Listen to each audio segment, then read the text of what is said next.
Salut YouTube, I hope you guys are doing well. If it's your first time here, my name is Rosie. I'm a New Zealander living in France. A couple of weeks ago, I released a video on the things that you should not do when you're in New Zealand. Things that wouldn't really be seen as, I don't know, the right way of doing things or the normal way of doing things in New Zealand. And quite a few people asked me if I could do a video that really sets out some of the key things that you need to know before you go to New Zealand. So I don't want to be repetitive, so I do recommend that you watch that video as well, which I'll leave down below. And here I'm going to add to that video and talk about some pretty key things that you need to know before you go to New Zealand, whether that be because you're visiting or because you're moving there. You know, I think living abroad for 5 years has really allowed me to step back and see these kind of things from an outside perspective. So I can now see the things that are very uniquely Kiwi. So without further ado, let's get into it. So the first thing you need to know before you get to New Zealand is that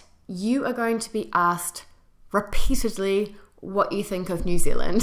I've heard the analogy that New Zealand is like a supermodel because it's absolutely gorgeous, but a little bit shallow. And when people say that, they're more referring to the fact that we don't necessarily have a huge history and it's not very rich culturally. You know, we're not a European nation with thousands and thousands of years of buildings to visit and this kind of thing. I would actually argue with that a little bit. I think maybe the people saying that don't really have an understanding of our indigenous culture, the Māori culture. But anyway, my point is, yes, New Zealand's like a supermodel because it's absolutely gorgeous, but a very insecure supermodel. It's almost like we know we're pretty, we get told we're pretty all the time, but we still need to check in, like we still need a bit of reassurance. So people love to kind of ask, you know, how's it going? Are you enjoying yourself? They love to hear that you're having a nice time in New Zealand, and you're going to be asked that a lot. I think New Zealanders are just very proud of their country and they want you to be having just as nice a time as they are living in it. The second thing that I wanted to tell you guys about is a little bit more practical, and it's around the super harsh sun rays. We actually have a hole in the ozone layer above New Zealand, so when the sun strikes, it strikes hard. You can get sunburnt very, very quickly in New Zealand, and not just on a sunny day either. If you're out all day, even if it's a bit cloudy, your skin could turn red with sunburn. It is very, very strong. So in an ideal world, you would actually wear a little bit of sunblock on your skin every single day by default. And when you actually go to the beach and it's a hot summer's day, you need to take heaps of sunblock and you need to reapply it every hour to 2 hours, and yet again if you go swimming, this kind of thing. It's not at all the same level as Europe, for example. I can be lying out on the beach for hours and hours and it's nice and hot, but you just don't get burnt. It's a completely different feeling. You can feel the strength of the sun really when you're in New Zealand. So one of the coolest things about New Zealand is that we're such a beach nation. We're never far from the coast. You've got a really big range of beautiful beaches to select from all throughout the country. But you need to be super careful when you go swimming in New Zealand waters. We have very, very strong tides, and we get a lot of what we call rips, which are when you can get stuck in the sea and it's really dragging you out to sea. So to help with that, we do have a lot of surf lifesaving clubs. We have people monitoring the beaches, but obviously not everywhere because there just aren't enough people. So if you do go swimming on a more popular beach, you can always look for the flags, and you always have to swim between the flags unless you're a very confident swimmer and you know the waters and you know what you're doing. And on unsupervised beaches, if I were you, go to the local shop, ask the locals about which areas of the beach do suffer from more rips than others, because you just don't want to get caught up in one of those. They can be really, really scary to be caught in. I was caught in one myself as a kid and I'll never forget that experience. Something you need to know about New Zealand is that our customs, our border control is very, very strong. Even though when the colonizers came to New Zealand, they did bring some pests with them, we're still relatively very lucky to be an island nation, far away and protected from a lot of diseases, a lot of pests. You know, there are a lot of different species of insects and flies and this kind of thing that have not made it to New Zealand shores. And to protect the biodiversity of New Zealand, we really want to keep it that way. And so what you'll notice is that when you get into New Zealand for the customs,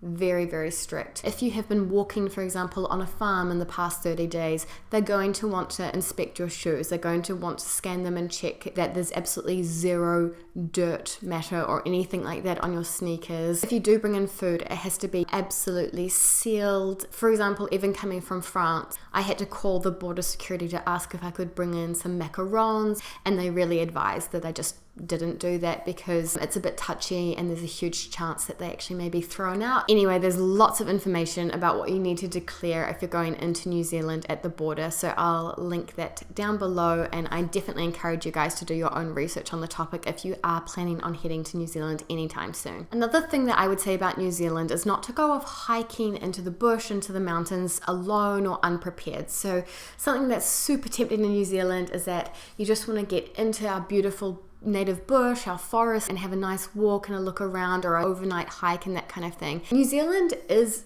a very savage country in a lot of places. We've got a lot of natural bush, as is. Some of our pathways, may not be perfectly maintained. It's not always clearly signposted outside of the more, let's say, touristy forests. If you can have a touristy forest, you wouldn't believe how often we have tourists being lost, and sometimes unfortunately even dying because they go hiking into the bush or mountains alone or unprepared. Unfortunately happens semi-regularly, and it really shouldn't be happening at all. Another thing you need to know about New Zealand, and I talked about driving in New Zealand in my what not to do in New Zealand video, about different things that you shouldn't do to enrage, New Zealand drivers on the road and to bring out that road rage inside of them. But something that you definitely need to know before you head to New Zealand is that we have a lot of hidden speed cameras. Our speed limit maximum at the moment is 100 kilometers per hour on the open road, and then 50 kilometers per hour in the smaller towns. And we've got a lot of hidden speed cameras because speeding's a big problem in our country. So you can be driving along and all of a sudden flash, your photo has been taken. That's the way it is. So just keep that in mind, stick to the speed limits, and you'll have nothing to worry about. So we're lucky enough in New Zealand that sometimes we have wildlife frequenting our beaches. And I know that that can be super exciting, and we can see animals and birds, and it's very tempting to want to get up close and personal with them. But wildlife like seals and sea lions, they're not tame animals. They can charge, they can hurt, especially if you try and approach any young cubs or anything like that. So just keep a healthy distance if you want to stay safe on the beach. Another thing to keep in mind on the beach is that we do have a lot of sandflies in New Zealand. Sandflies are like miniature little insects that come and give you itchy bites. And especially on the west coast of the South Island of New Zealand, there are heaps of sandflies, very painful and annoying.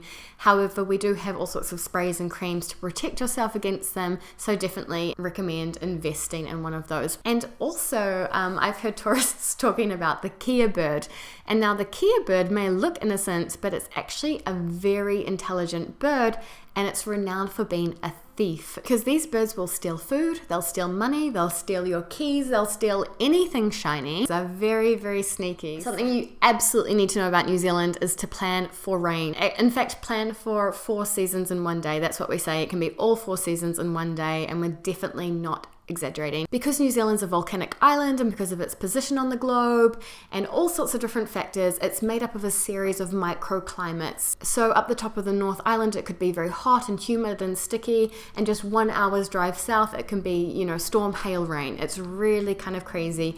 And we really can have 4 seasons in one day. So just because the weather forecast says that it's going to be sunny, this does not mean that it won't have a 1 hour shower in the afternoon, for example. The last thing I wanted to say that you should be prepared for when you go to New Zealand is that people have a very dry and sarcastic sense of humor. They can really tease people. It's a sense of humor that's quite particular, that kind of like digs at people a little bit. And also something that tourists find quite surprising in New Zealand is how often we swear. We swear quite a lot, and we will just very casually drop some kind of major swear words. I'm thinking of the C word. I know even, my British counterparts, when I say the C word, they're a little bit like, ooh, it's almost like too far for them, and we'll say it very, very casually. Like, oh, Michael, he's such a good cunt. Like, oh, that's awesome, what a good cunt. I mean, so yeah, FYI, the C word is not a big deal. Any swear word isn't really a big deal. We swear quite a lot, males and females. So that's what I wanted to share with you guys on the things you need to know before you head to New Zealand for the very first time. I hope this was useful. I'll leave you guys here for this one. Thank you so much for watching, and I'll see you in the next video. Bye! A bientôt!